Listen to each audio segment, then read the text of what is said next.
দক্ষিণ দিনাজপুর জেলার কুশমন্ডি ব্লকের কালীকামরা গ্রাম পঞ্চায়েতের আমিনপুর এলাকায় আসন্ন বিধানসভা নির্বাচনকে সামনে রেখে দেওয়াল লিখন কর্মসূচি শুরু করল তৃণমূল কংগ্রেস।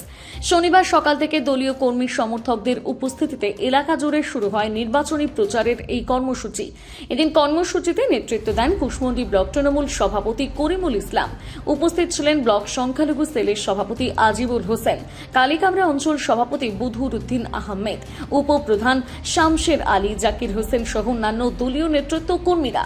আসন্ন বিধানসভা নির্বাচনকে সামনে রেখে সংগঠনকে আরও মজবুত করা এবং সরকারের উন্নয়নমূলক কর্মকাণ্ডের বার্তা সাধারণ মানুষের কাছে পৌঁছে দিতে এই দেওয়াল লিখন কর্মসূচি গ্রহণ করা হয়েছে। আজকে কুশমন্ডি ব্লক তৃণমূল কংগ্রেসের সিদ্ধান্ত মোতাবেক এবং কুশমন্ডি ব্লক তৃণমূল কংগ্রেসের নির্দেশে 7 নম্বর কালীকামরা অঞ্চল তৃণমূল কংগ্রেসের তত্ত্বাবধানে আজকে আমরা বিধানসভা কেন্দ্রে তৃণমূল কংগ্রেসের প্রার্থীর সমর্থনে তিনি প্রার্থী হবেন আমাদের মাননীয় মুখ্যমন্ত্রী, আমাদের সর্বভারতীয় সভানেত্রী মমতা বন্দ্যোপাধ্যায়।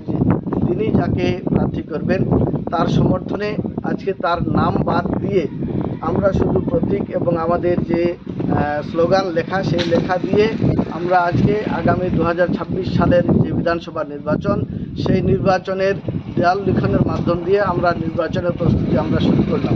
আমাদের মাঝে উপস্থিত আছেন 7 নম্বর কালীকামরা অঞ্চল তৃণমূল কংগ্রেসের সভাপতি বদিরুদ্দিন আহমেদ, আমাদের উপপ্রধান শামশের আলী, আমাদের ভাইস প্রেসিডেন্ট জাকির হোসেন, আমাদের সংখ্যালঘু ব্লক তৃণমূল কংগ্রেসের সভাপতি আজিবুল হোসেন থেকে শুরু করে খলিল, আমাদের মিজানুর, আমাদের রেজাউল থেকে শুরু করে সবাই আমরা উপস্থিত আছি। কুশমন্ডি থেকে দিলদার আলীর প্রতিবেদন, নিউজ টুডে।